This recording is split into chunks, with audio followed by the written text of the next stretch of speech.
നമുക്ക് രേവതിയുടെ സച്ചിയുടെ ഇന്നത്തെ നല്ലൊരു വിശേഷം കേട്ടാലോ. അങ്ങനെ ഇന്നത്തെ വിശേഷത്തില് രേവതി സച്ചിയോട് പറഞ്ഞു, എനിക്ക് അച്ഛന്റെ കാര്യം ഓർത്തിട്ട് നല്ല സങ്കടമുണ്ട്. അതെന്താ രേവതി?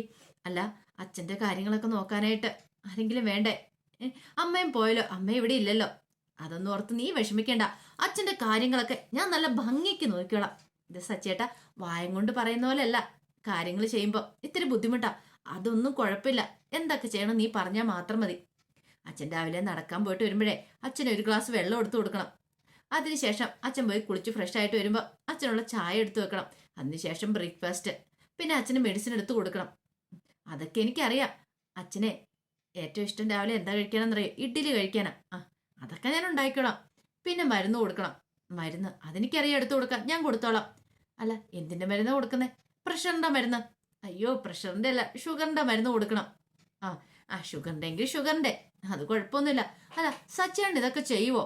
എന്താ ചെയ്താലോ? ഓ, വളയിട്ട കൈകൾ കൊണ്ട് മാത്രം ചെയ്യാൻ പറ്റുള്ളൂ നിർബന്ധമൊന്നുമില്ല. എന്നെ കൊണ്ടും പറ്റും, എനിക്കും ചെയ്യാൻ പറ്റും, ഞാൻ ചെയ്തോളാം. അങ്ങനെ ആയാ കുഴപ്പമില്ല. വേറെ ആരുടെ കാര്യം നോക്കിയില്ലേലും അച്ഛന്റെ കാര്യം നോക്കണം. രേവതിക്ക് കാലിന് നല്ല വേദന എടുത്തു. സച്ചി ചോദിച്ചു, എന്താ കാല് വലിയ തിരുമ്മിത്തരണോ? തിരുമ്മിത്തരാൻ പറ്റില്ലല്ലോ, അന്ന് ഒരു ഒറ്റ മൂലം മരുന്നുണ്ട്. എന്ത്? അതിപ്പോ തരാം. അതും പറഞ്ഞ് രേവതിയുടെ കാലിലേക്ക് പോയി ഉമ്മ വെക്കുവാണ്. ഈ സച്ചിയുടെ എന്താ കാണിക്കണേ? ഇത് മതി, ഇപ്പൊ തന്നെ ഇത് മാറിക്കോളും എന്ന് പറഞ്ഞിട്ട് പതുക്കെ ഇങ്ങനെ ഊതി കൊടുക്കുക കാലിന്റെ വേദന മാറ്റാൻ. അങ്ങനെ അന്നത്തെ രാത്രി അങ്ങോട്ട് കഴിഞ്ഞു. പിറ്റേ ദിവസമായി കഴിഞ്ഞപ്പോ രവീന്ദ്രൻ നടക്കാൻ പോയിട്ട് വരുക. വരണ സമയത്ത് മുറ്റത്തുനിന്ന് മുറിക്കകത്ത് കയറിയപ്പോ രവീന്ദ്രന് ഭയങ്കര സങ്കടം. രേവതിയുള്ള സമയത്താണെങ്കിൽ ഓടി വരും, അച്ഛൻ വന്നു എന്നൊക്കെ ചോദിച്ചാണ്. അടുക്കളയിലായിരിക്കും, രാവിലെ കാപ്പി ഉണ്ടാക്കാനുള്ള തിരക്കിലായിരിക്കും. അതൊക്കെ ഓർത്തപ്പോൾ രവീന്ദ്രന് ഭയങ്കര ബുദ്ധിമുട്ട്. രേവതി കിടപ്പിലായതിൻ്റെ ആ ഒരു സങ്കടം രവീന്ദ്രന്റെ മനസ്സിലുണ്ടായി. രേവതി ഉണ്ടെ ഓടിപ്പാഞ്ഞു കിടക്കും, വല്ലാത്തൊരു ശൂന്യത. അങ്ങനെ രവീന്ദ്രൻ ഇത്തിരി വെള്ളം കുടിക്കാൻ ഓർത്ത് ജഗ് നോക്കി വെച്ചപ്പോൾ ജഗ്ഗിനകത്ത് വെള്ളമില്ല. രവീന്ദ്രൻ ഒന്നും മിണ്ടാതെ സെറ്റിയെ പോയിരുന്നു. അപ്പോഴേക്കും സച്ചി ഓടി വന്നു. അച്ഛ, വെള്ളം. അതെ, രേവതി എന്നോട് പറഞ്ഞായിരുന്നു അച്ഛൻ വരുമ്പോഴത്തേനും വെള്ളം കൊണ്ടേ കൊടുക്കണമെന്നു. ഒരിത്തിരി ലേറ്റ് ആയിപ്പോയി. അതൊന്നും കുഴപ്പമില്ലടാ. അല്ല, അച്ഛന് കുഴപ്പമൊന്നുമില്ല അല്ലേ?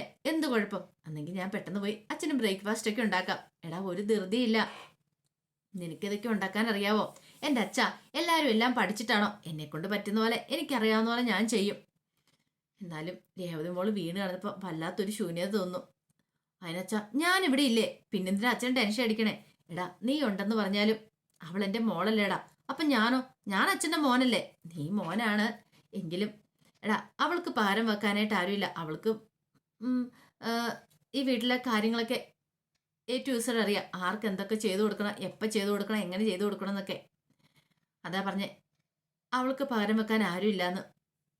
സച്ചു, അത് ശരിയാ അച്ഛാ, പക്ഷെ ഒരു വയ്യായിക വന്നാൽ നമ്മളത് കണ്ട് മുന്നോട്ട് പോകണ്ടേ? അതെ, അതുകൊണ്ട് എനിക്ക് കുഴപ്പമൊന്നുമില്ല. നിന്നെ ഞാൻ കുറ്റപ്പെടുത്തി പറഞ്ഞല്ല. അവള് വീണ് കിടന്നപ്പോൾ ഈ മുറിയിലാകെപ്പെടെ വല്ലാത്തൊരു ശൂന്യത. അല്ലെങ്കിൽ ഇതിൽ ഓടി നടക്കില്ലേ? അത് കുറച്ച് ദിവസം കൊണ്ട് ശരിയാവത്തില്ല അച്ഛാ. അതെ, എൻ്റെ ഭാര്യ ചന്ദ്രമതി ഉണ്ടെന്ന് പറഞ്ഞിട്ട് പോലും കാര്യമില്ലായിരുന്നു. എല്ലാ കാര്യത്തിനും എനിക്ക് വേണ്ടത് കണ്ടറിഞ്ഞ് ചെയ്തു തരുന്ന രേവതി മോള. അവൾ വീണ് കിടന്നപ്പോഴാ നമുക്ക് അവളുടെ വില ഒന്നുകൂടെ മനസ്സിലാവുന്നേ. സച്ചു പറഞ്ഞു, അതൊന്നും ഓർത്ത് അച്ഛൻ വിഷമിക്കണ്ട. അച്ഛൻ പോയി കുളിച്ച് ഫ്രഷ് ആയിട്ട് വാ. അപ്പോഴേക്കും അച്ഛനുള്ള കാപ്പിയും കാര്യങ്ങളൊക്കെ ഞാൻ റെഡിയാക്കി വെക്കാം. അതും പറഞ്ഞ് സച്ചി അടുക്കളയിലേക്ക് ഓടി. രവീന്ദ്രന് നല്ല സങ്കടം വരുന്നുണ്ടായിരുന്നു. ചന്ദ്രമതി ആണെങ്കിൽ ഈ വീട്ടിലെ കാര്യങ്ങളൊന്നും നോക്കാൻ പറ്റാത്തതുകൊണ്ടാ കൃത്യസമയത്ത് തന്നെ തീർത്ഥാടനം എന്നും പറഞ്ഞുകൊണ്ട് ഒരു പോക്ക് അങ്ങോട്ടേക്ക് പോയത്. ആ സമയം ദേവു ശരത്തിനെ വിളിക്കുക. ശരത്തിനെ വിളിച്ചിട്ട് ചോദിച്ചു, അല്ല, ഞങ്ങൾ ചേച്ചിയെ കാണാൻ പോവാ, നീ വരുന്നില്ലടാ? ഞാൻ വരുന്നില്ല, നിങ്ങൾ പോയിക്കോ. എന്ത് പരിപാടിയാടാ നീ കാണിക്കണേ? നിന്റെ സ്വന്തം ചേച്ചിയല്ലേ, നിനക്ക് ചേച്ചിയോട് സ്നേഹമില്ലേ? സ്നേഹമൊക്കെ ഉണ്ട് എന്നും പറഞ്ഞുകൊണ്ട് എനിക്കിപ്പോൾ വരാൻ പറ്റില്ല. ഞാൻ അങ്ങോട്ട് വന്ന ആ സച്ചിയേട്ടൻ ചുമ്മാ അതും ഇതൊക്കെ പറയും. പിന്നെ വെറുതെ എന്തിനാ ചേച്ചിയുടെ മനസ്സിൽ ടെൻഷൻ എടുപ്പിക്കുന്നത്? ഈ കിടക്കുന്ന കിടപ്പിൽ പാവം അതോടെ കിടന്നോട്ടെ. ദേവ് പറഞ്ഞു, എടാ, അങ്ങനെ പറഞ്ഞ് ഒഴിഞ്ഞു മാറാൻ നിനക്ക് പറ്റുമോ? ഞാൻ ഇടയ്ക്ക് എപ്പോഴേലും പൊയ്ക്കോളാം. ശരി, അങ്ങനെയെങ്കിൽ അങ്ങനെ എന്ന് പറഞ്ഞ് കോള് കട്ട് ചെയ്തു. അപ്പോഴേക്ക് ലക്ഷ്മിയമ്മ ചോദിച്ചു, എന്ത് പറഞ്ഞവന്? അവനിപ്പോൾ വരുന്നില്ല എന്നാ പറയണേ. ശരി, അവന് വരാൻ ഇഷ്ടമില്ല, വരണ്ട, അവൻ എപ്പോഴേലും പോയി കണ്ടോട്ടെ. എനിക്ക് എൻ്റെ മനസ്സിൽ നല്ല പേടിയുണ്ട് മോളെ. എന്താ, ആ ഗജാനന്ദനെങ്ങാനും ആയിരിക്കോ ഇങ്ങനെ ഒരു ആക്സിഡന്റ് ഉണ്ടാക്കിയിരിക്കുന്നേ? അത് സംശയമുണ്ട്, എനിക്കും തോന്നുന്നുണ്ട്. അവനിവിടെ വന്ന് വിളിച്ചിട്ട് പോയതല്ലേ. തൽക്കാലത്തേക്ക് രേവതി മോളോടൊന്നും പറയണ്ട കേട്ടോ. അത് പറഞ്ഞ് സച്ചി അറിയും. സച്ചി പിന്നെ അതിന്റെ പിന്നാലെ പോവും. ഇനിയിപ്പോൾ അവന് വേറെ എന്തെങ്കിലും ചെയ്യുമോയെന്ന് എനിക്ക് പേടി. എന്ത് ചെയ്യാനമ്മേ? ഒന്നും ചെയ്യാൻ പോകുന്നില്ല. ധൈര്യമായിട്ടിരിക്കുക. അമ്മ എന്തിനാ ഇത്ര ടെൻഷൻ അടിക്കണേ? നമുക്ക് ചേച്ചിയെ പോയി കാണാം. ഗജാനന്ദന അങ്ങനെ ഒരു പണി ചെയ്തെങ്കിൽ അവനുള്ള ശിക്ഷ അവന് കിട്ടുക തന്നെ ചെയ്യും. അങ്ങനെ ദേവും ലക്ഷ്മിയമ്മയും കൂടെ രേവതിയെ കാണാൻ പോകാൻ റെഡിയാവുകയാണ്. ആ സമയത്ത് വർഷ ശ്രീകാന്ത് കഴിക്കാൻ വന്നിരുന്നുണ്ട് എൻ്റെ ടേബിളിലേക്ക്. ശ്രുതിയും കൂടെ വന്നു. ശ്രുതി പറഞ്ഞു, എനിക്ക് പുട്ടും കടലയും മതി. അങ്ങ് നോക്കി വിളിച്ചു പറയാണ്. അപ്പോഴേക്കും ശ്രുതി പറഞ്ഞു, എനിക്ക് പുട്ടും കടലയും വേണ്ട, എനിക്ക് ദോശ മതി. പിന്നെ ആ കടലക്കറി ഇച്ചിരി ഒഴിച്ചാൽ മതി. എനിക്ക് ചമ്മന്തി വേണം, ഇച്ചിരി ഒഴിച്ചാൽ മതി. അപ്പൊ രേവതി സാധാരണ ഇതിൽ അടുക്കളയിൽ എന്നും രാവിലെ ഉണ്ടല്ലോ, ആ ഒരു രീതിയിൽ ഡൈനിങ് ടേബിളിലേക്ക് കയറി ഇരുന്നിട്ട് അകത്തേക്ക് നോക്കി ആജ്ഞാപിക്കുകയാണ്. ഈ സമയം വർഷ ശ്രീകാന്തും പരസ്പരം മുഖത്തോട് മുഖം നോക്കി. അപ്പോഴേക്ക് സച്ചു വന്നിരിച്ചു. അല്ല, രണ്ടുപേരും കൂടി ഇത് ആരോടാ കൽപ്പിക്കുന്നേ? മനസ്സിലായില്ലേ ആരോടാന്ന്? ഇത് കേട്ടതും ശ്രുതി പരസ്പരം നോക്കി. എന്താണ് നീ ഇങ്ങനെ പറയണേ? അതെ, എന്റെ ഭാര്യ രേവതി വയ്യാതെ കിടപ്പാന്നുള്ള കാര്യം നിങ്ങൾ മറന്നുപോയോ? അശോ, ആ കാര്യം കൂടെ മറന്നുപോയല്ലോ എന്ന് ശ്രുതി പറഞ്ഞു. ശരിയാ, ഞാനും മറന്നുപോയെന്ന് ശ്രുതിയും പറഞ്ഞു. ഇനിയിപ്പോ എന്ത് ചെയ്യും? എന്ത് ചെയ്യാനാ? അടുക്കളയിലേക്ക് കയറുവാണെങ്കിൽ വല്ലതും വെച്ചുണ്ടാക്കി കഴിക്കാം, ഇല്ലെങ്കിൽ പട്ടിണി പോണ്ട വരും. ഞാൻ അടുക്കളയിൽ കയറാനോ? ഞാനൊരു ബിസിനസ്മാനാ, എനിക്കും പറ്റില്ല അടുക്കളയിൽ കയറാൻ. അങ്ങനെയാണോ? എന്നാ ബിസിനസ്മാൻ ആഹാരം കഴിക്കണ്ട. അല്ല, പാർലർമ ഉണ്ടല്ലോ, പാർലർമ ഒരു കാര്യം ചെയ്യ്, അടുക്കളയിൽ കയറ്. ഞാൻ കയറാനോ? ഞാൻ കയറിയാൽ ശരിയാകത്തില്ല. എൻ്റെ കയ്യിലൊക്കെ തഴമ്പായാലേ എനിക്ക് ആൾക്കാർക്ക് ഫേഷ്യലൊക്കെ ചെയ്യണ്ട. ആ സമയത്ത് അത് ശരിയാകത്തില്ല. എൻ്റെ ബിസിനസ്സിനെ ബാധിക്കുന്ന കാര്യം എന്നെ കൊണ്ട് പറ്റില്ല. ഓ, അപ്പൊ രണ്ടുപേർക്കും പറ്റില്ലല്ലേ? കൊച്ചമ്മയ്ക്കും അതെ നിനക്കും പറ്റില്ലല്ലേ? ഒരു കാര്യം ചെയ്യ, രണ്ടുപേരും കഴിക്കണ്ട, കഴിക്കാതെ തന്നെ പൊയ്ക്കോ, നിങ്ങളുടെ ജോലി നടക്കട്ടെ. ആ സമയത്ത് വർഷയോട് ശ്രുതി ചോദിച്ചു, അല്ല വർഷയ്ക്കറിയില്ലായിരുന്നോ രേവതിക്ക് വയ്യെന്നുള്ള കാര്യം?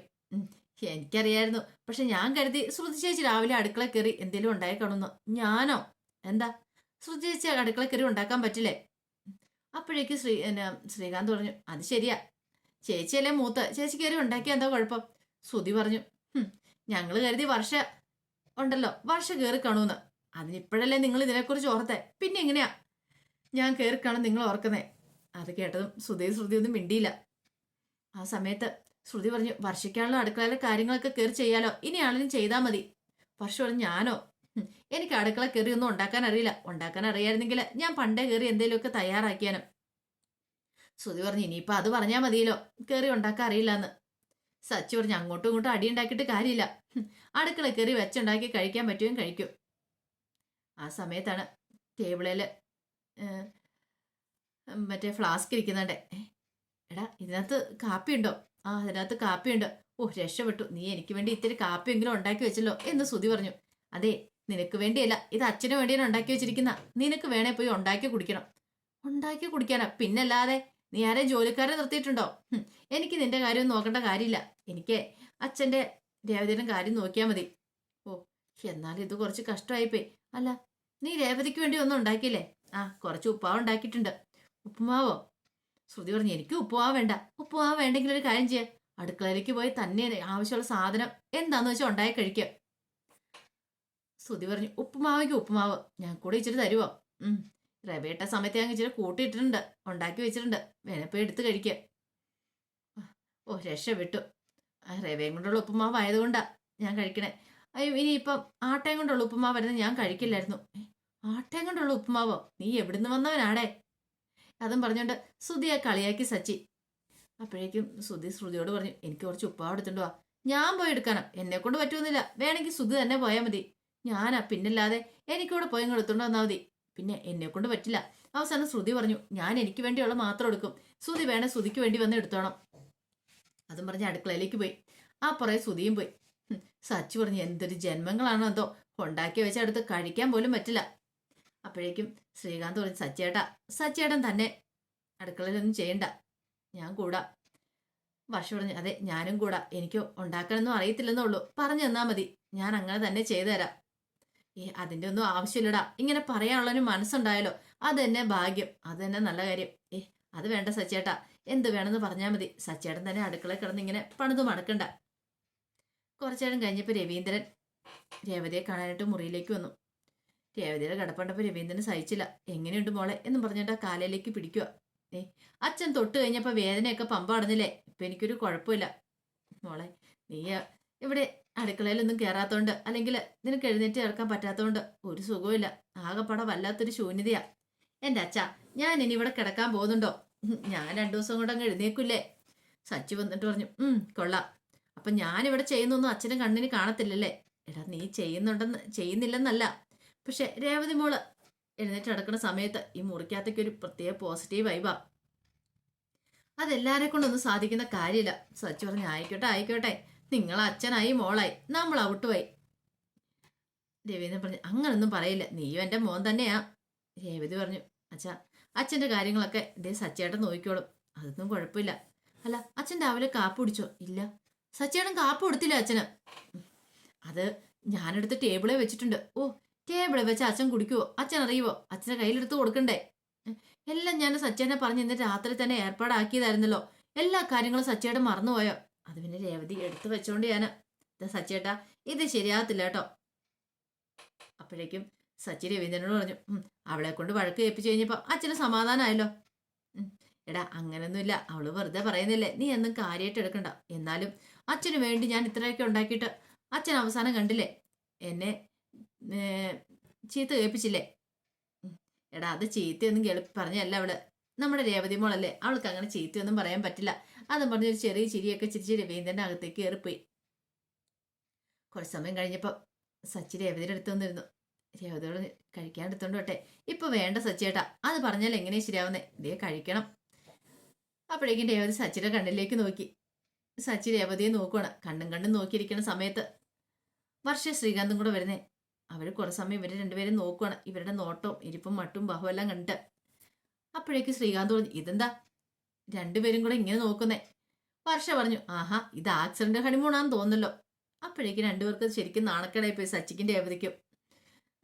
സച്ചി പറഞ്ഞു, അങ്ങനെയൊന്നും ഇല്ല, അങ്ങനെ ഒരു കാര്യമൊന്നും ഇല്ല, അതൊക്കെ വെറും തോന്നല് മാത്രമാ, ഞങ്ങൾക്ക് അങ്ങനെ ഹണിമൂണൊന്നും ഇല്ല. പിന്നെ അത് പറഞ്ഞപ്പോൾ ഒരു സച്ചേന്റെ നാണം കണ്ടോ എന്ന് പറഞ്ഞ് ശ്രീകാന്ത് കളിയാക്കുക. അപ്പൊ അതിന്റെ വിശേഷങ്ങളൊക്കെയാണ് കാണുന്നത്. ഇതിന്റെ ബാക്കി വിശേഷങ്ങളുമായിട്ട് വൈകുന്നേരത്തെ പ്രമോയി വരാട്ടോ. ഒരിക്കൽ കൂടി എല്ലാവർക്കും ശുഭദിനം നേർന്നോടെ നിർത്തുന്നു.